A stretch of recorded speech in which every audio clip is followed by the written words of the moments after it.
Selamat datang di channel saya, Jurnal Dedi. Untuk yang pertama kali bergabung dengan channel saya, tidak ada salahnya teman-teman untuk like, komen, dan subscribe di akhir video ini. Yang mungkin ada udah tahu semuanya, itu adalah suatu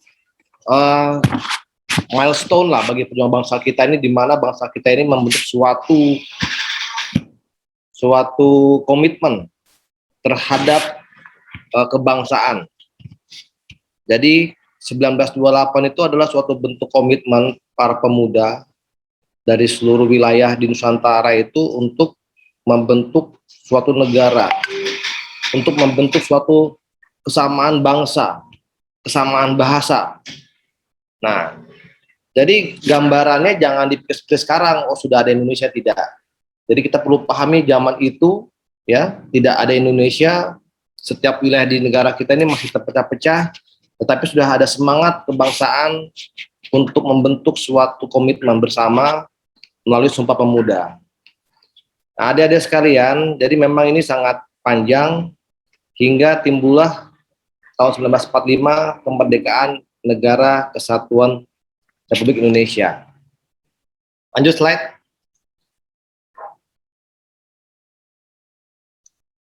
Lanjut slide-nya.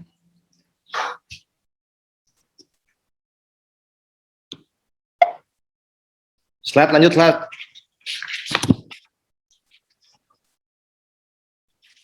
Slide-nya lanjut.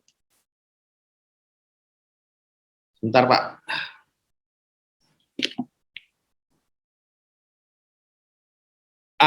Ini jadi bangsa Indonesia tidak lahir serta-merta saja, Pak. Jadi berdasarkan kita ini terdiri macam suku bangsa, agama, ras yang berbeda-beda, antara orang di Sumatera dengan di Papua berbeda. Nah, itulah timbulnya kebangsaan kita, itu bangsa Indonesia. Lanjut. Dan perlu dipahami juga bahwa di Indonesia itu kita mempunyai suku bangsa yang sangat banyak. Ada 1.128 suku bangsa dari 17.500 pulau yang ada di wilayah kita. Dengan luas wilayah hampir 2 juta kilometer persegi.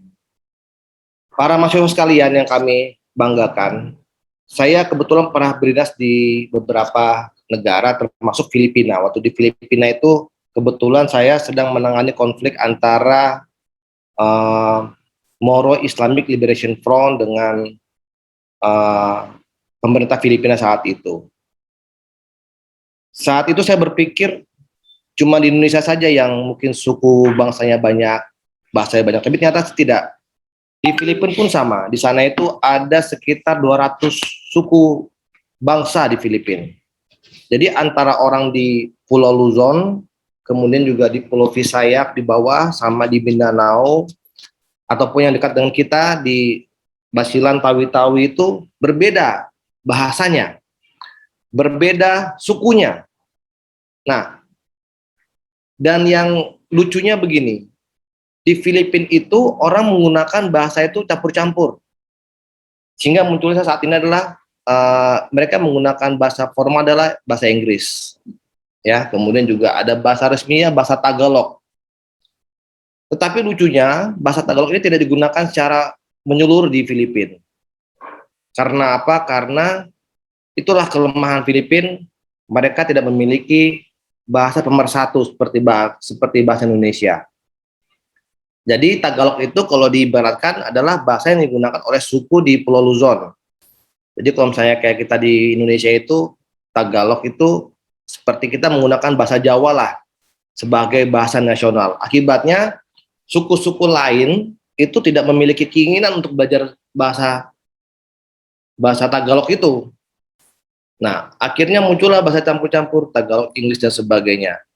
Dan hampir sebagian besar masyarakat di Mindanao dan sebagainya tidak mau menggunakan bahasa Tagalog dalam bahasa kesehariannya. Berbeda dengan di Indonesia, adik-adik. Saya pernah tugas di Aceh, saya pernah tugas di Papua, sampai di pegunungan pun yang terdalam juga, sampai di atas-atas puncak gunung itu hampir semuanya bisa berbahasa Indonesia. Saya ulangi lagi, di Indonesia itu hampir seluruh masyarakat bisa menggunakan bahasa Indonesia. Bayangkan saja kalau tanpa bahasa Indonesia, saya tidak bisa membayangkan kita warga negara NKRI ini berkomunikasi dengan saudara-saudara kita dari berbagai macam daerah tanpa ada bahasa yang sama. Nah, di Indonesia itu luar biasa.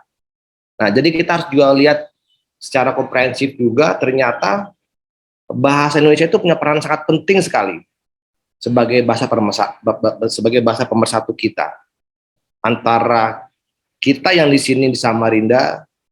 Kalau adik-adik mungkin nanti setelah kuliah berdinas mungkin ataupun ada kesempatan bekerja ke provinsi lain, misalnya ke NTT, ke Bali, ataupun ke Papua dan bagaimana, itu kita bisa menggunakan bahasa yang sama dengan mereka karena adanya bahasa Indonesia itu. Lanjut. Nah, memang kondisi saat ini juga perlu kita waspadai ya. Kalau adik-adik pernah pasti sudah mendengar berita tentang kondisi di Afghanistan misalnya, ataupun kondisi yang terakhir di Guinea. Jadi kita harus bersyukur adik-adik bahwa keamanan suatu bangsa, kestabilan politik, ekonomi, sosial, budaya itu tidak serta-merta ada tanpa ada upaya, tanpa ada komitmen antara komponen bangsa-bangsa yang ada di situ, antara generasi muda dan sebagainya. Sekarang bayangkan kalau kondisi kita saat ini seperti Afghanistan misalnya, mungkin adik-adik saat ini tidak bisa berkuliah secara terbuka seperti ini, ataupun bisa leluasa mau ke mall ataupun mau kafe-kafe gitu, karena kondisinya tidak stabil, kondisinya tidak aman. Dan kondisi keamanan seperti itu tidak serta-merta ada tanpa adanya upaya dari kita semuanya. Karena bagaimanapun juga dalam kondisi saat-saat ini, apalagi kita menghadapi pandemi COVID-19, berbagai aspek itu mengalami fluktuatif kondisi, ya.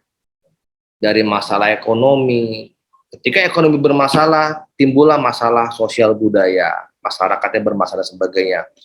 Ketika sosial budaya bermasalah, timbullah masalah keamanan yang berdampak secara menyeluruh kepada kita seluruhnya, ya. Nah, untuk itu, dan kita ini bangsa kita itu mempunyai karakter yang sangat signifikan.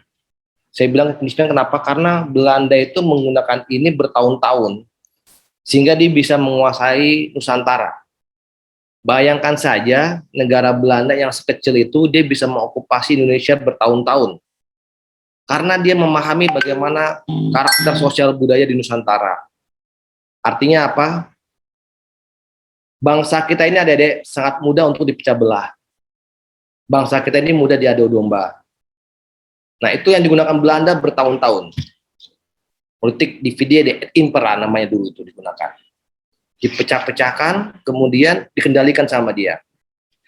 Nah, tentunya kita tidak mau lagi pengalaman yang terjadi dahulu terjadi saat ini, ya.